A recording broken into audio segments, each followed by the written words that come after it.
Welcome to Daxon Recaps channel. Take a look.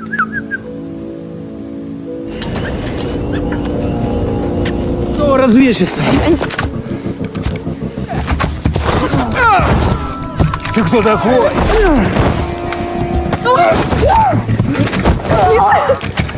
Кто? The story begins in a serene, scenic region of Ukraine, where Mykola and his pregnant wife, Nastia, have chosen a peaceful, self-sufficient lifestyle as the area's first eco-settlers. Nastia, a passionate artist, enjoys carving wooden figures and crafts a small wooden angel for Mykola as a symbol of protection. Meanwhile, Mykola, an exceptional physicist, mathematician, and environmentalist, teaches at a local school.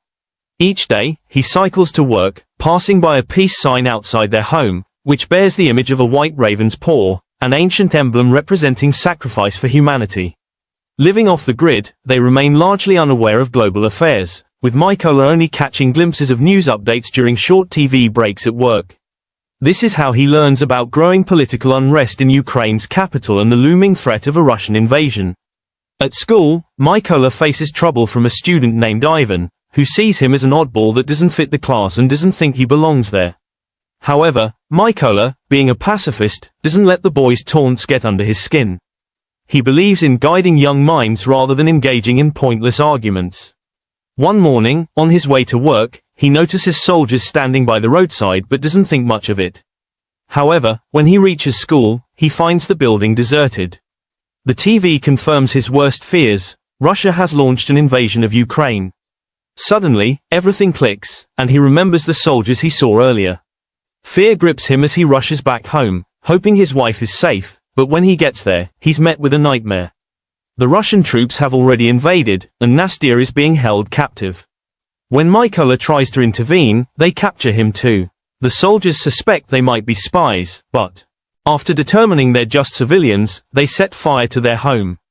Just as they're about to leave, Nastia, fueled by rage, picks up a rock and hurls it at them. That's all the excuse they need. Without hesitation, they shoot her and walk away like nothing happened. Mykola, utterly shattered, clings to his wife's lifeless body as his home burns to the ground behind him. Hours later, two Ukrainian militia members stumble upon Mykola. After confirming he's just a civilian, they help him bury Nastia. Before leaving, Mykola makes sure to take the wooden angel she made for him, his last connection to her. The soldiers take him back to their base, but the higher-ups are skeptical. A random outsider showing up unannounced could mean he's a spy. However, Mykola quickly makes his intentions clear. He wants to enlist and fight back against the Russian invaders. With that, Mykola is thrown into brutal military training, something completely foreign to him.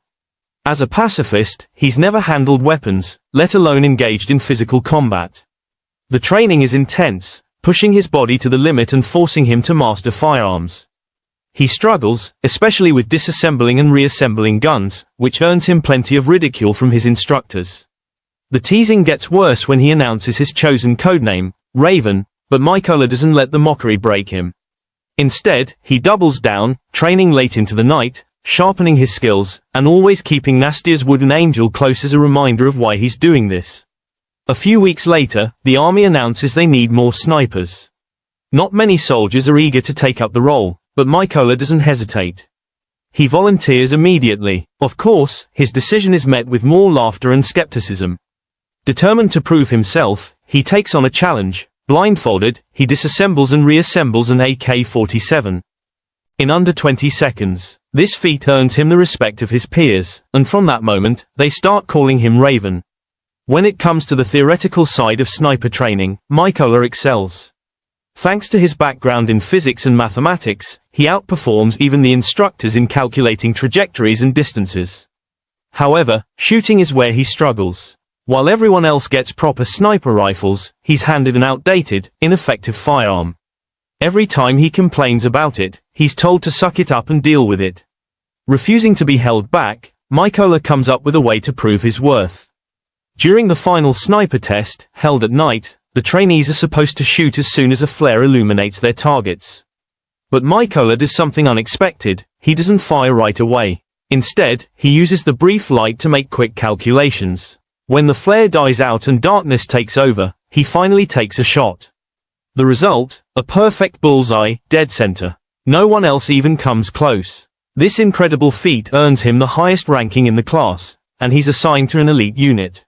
For his first real mission, his team is tasked with reclaiming a key checkpoint that Russian forces have seized. They move in stealthily, avoiding detection, and prepare to take out their assigned targets.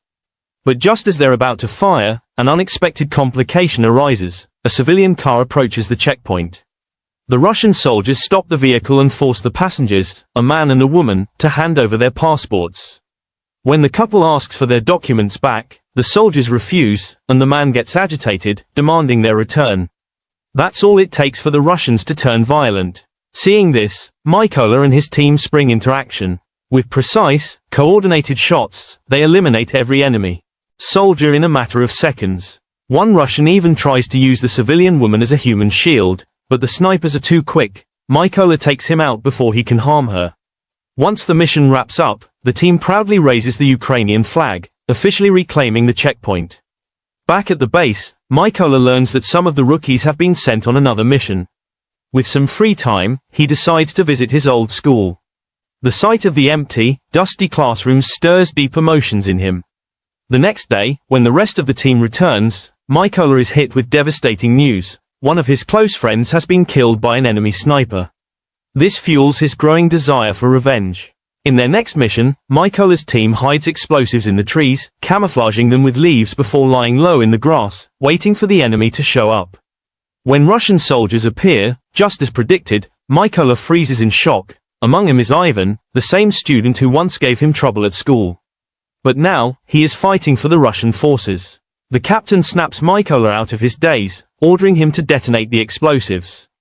With a heavy heart, Mykola obeys, wiping out the entire enemy squad, including Ivan.